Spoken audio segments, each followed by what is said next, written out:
Yooyyaa harka fuudhe hawaasa kiyya bal'aa idil addunyaa irratti argamtan maraaf. Barruun armaan booda dhiheessu ilaalcha kiyyaa fi qaama kamirraayyuu ajaja yookaan dirqama fudhadhe akka hin taane asumaan naaf hubadhaan dhaamsa kiyya Oromummaati. Maturreen barruu kiyyaas rakkoo Oromoo erga jetteen boodatti dibaabee gandummaa fi amantaa jetturraan kan eegaltu ta'a.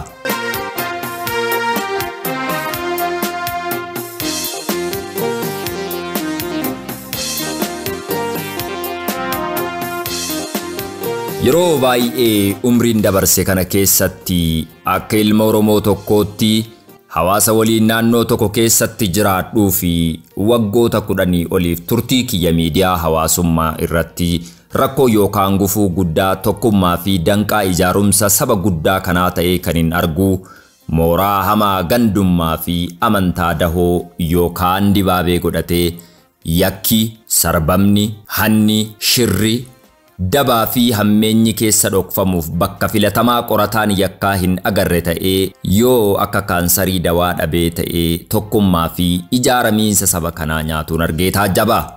Qaamni qeenxee yookaan murni muraasni tokko saba kanaaf yookaan saba kana irratti tolaafis haa ta'u faayidaa dhuunfaa yookaan ammeenyaaf yemmuu wixinee wahii gadi baasu adeemsa keessatti waan harkaa fashaleessu yookaan harkatti kuffisu wahiin yemmuu marfamu mooraan inni itti dhiyeessee rakkoo san injifachuuf humna horatu dibaabee gandummaa yookaan amantaati. Oromoon martuu ji'oogiraafikali bakka quubsuma dhaloota bu'uuraa yookaan ganda qaba. Amantaa dhuunfaa isaallee numa qaba. Kun rakkoo yookaan danqaa miti. Oromoo bakka biraatti dhalatee guddateen wal barree eenyummaa waloo keenyaa babal'isuuf yookaan rakkoo irra jiru cabsuuf walooma keenya kalee fi har'aaf bu'uurri bakka kaleessa itti dhalanneedha waan ta'eef gandi keenya nuuf bakka galataati.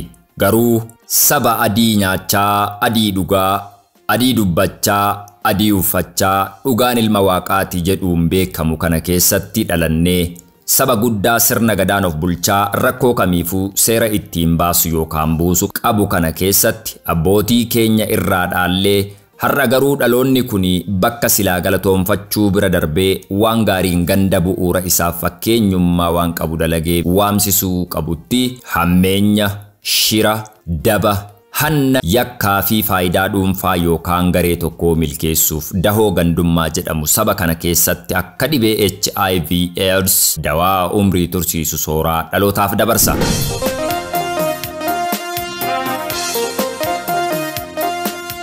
Tibbana wanti qubeen wal qabatee adeemaa ture keessattis kanuman arge. Kaleessa abbaan kiyyaa filannoo waan hin qabneef barnoota qalamaa barachuuf fidala habashaa haahuu baratee barreessuuf dirqame. Garuu ani akkan sirna barreeffama laatinaa kanaan qubee baradhee ittiin tajaajilamuuf na gargaare. Hayyoota keenya abbootii keenya Sheek Bakri Saaphaloo, Sheek Muhammad Rashad, Dr. Hayilee Fidaafaan qubee kana irraa nuuf kalaqan. Qubee kanaan sabni kun afaan ofii barruutti jijjiiree jaalala, siyaasa, gadda, gammachuu, seenaa fi kalaqa isaa waraqaa irratti katabee itti tajaajilamuuf carroome. Artistootni gameeyyiin kanneen akka Dr. Kabajaa Legend Artist Ali Birraa fa'aan qubee kanaan walaloo barreeffatanii sagalee isaanii akka yaa'a galaanaa gurraaf toltu sariin.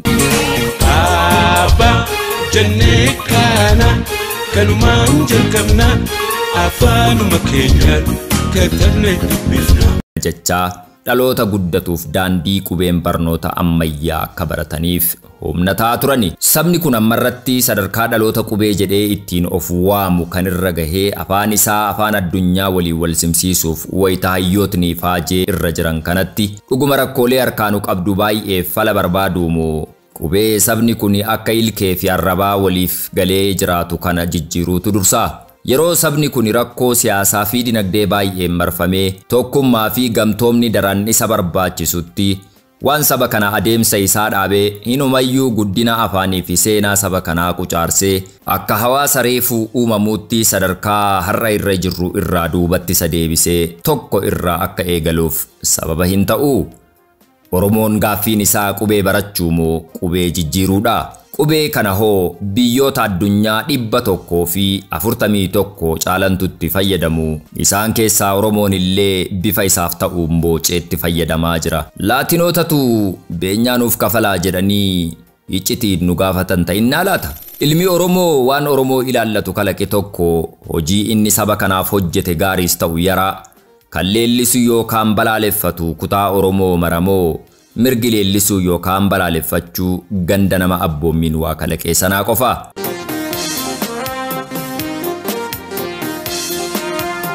Maastar Hasan kalaqa isaa waggoota dheeraaf itti faajee bu'aa bayii hedduu keessa qaxxaamuree sadarkaa kanaan gahe bakki itti qorannoof dhihaatu miidiyaa hawaasummaa yookaan wallaalaa akkuma kiyya beekamtii malee beekumsa madaallii dhimma afaan saba guddaa kanaa ilaallatu hin qabne biratti.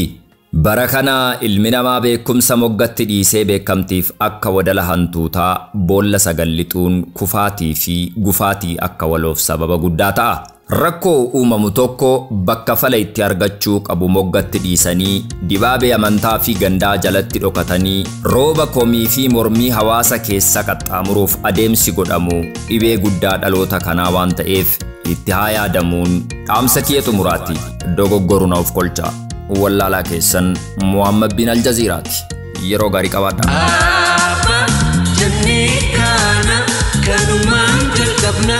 Afaanuma keenyaan katabnee dubbifna. Afaanuma keenyaan katabnee dubbifna.